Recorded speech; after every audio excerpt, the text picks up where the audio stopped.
इसे यहाँ पर रख दो सिपाहियों।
बाबा,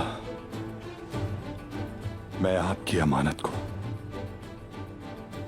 एजाज के साथ संभालूंगा।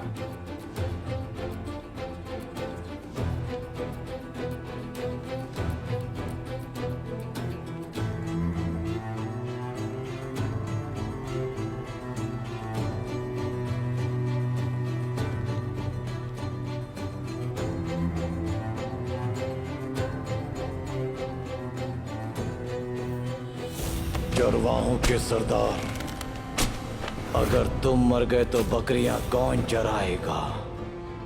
ये मत समझो कि मैं एक फर्माबरदार हूं। मैं अपने बाबा सुलेमान शाह की नशिस्त की कसम खाता हूं। तुमने जो कुछ किया है मैं उसका हिसाब लूंगा बालकाय,